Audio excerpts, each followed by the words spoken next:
sono quel tizio che abita proprio di fronte, e quando s'affaccia Margona va tenemente, mentre annacquate e rose vi ammiro di rimpetto. Sì, che bella cosa, quando sfannite calze e ore cipette.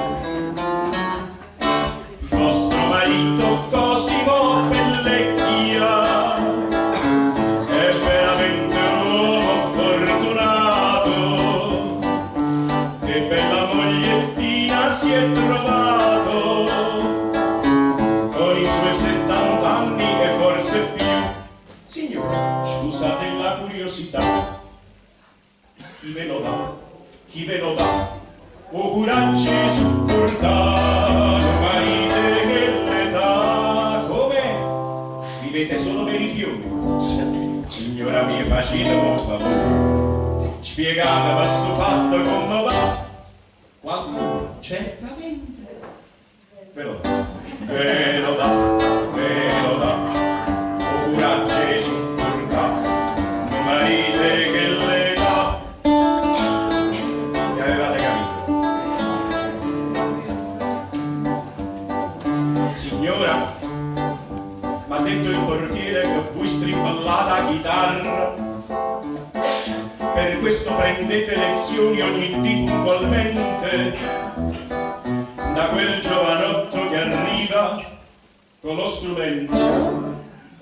Una suonatella al giorno, davvero è un gran diletto. Però vostro marito che fa mentre voi fate il minuetto?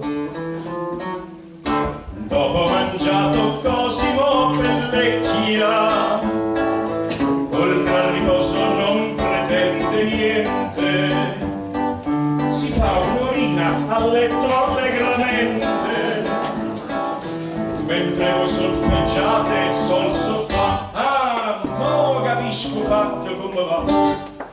Chi ve lo dà? Chi ve lo dà? O coraggio di supportare marite che le dà. Certo, la vita è dura e ogni cuore ci sono dei momenti di dolore, e tutte le mattine vado sul lavabo, arrivo con professore. È vero.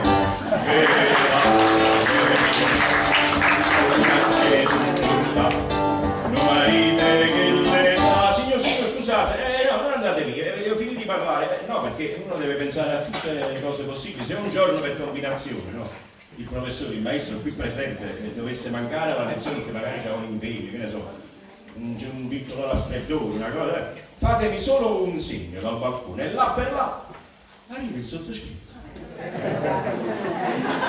Eccolo.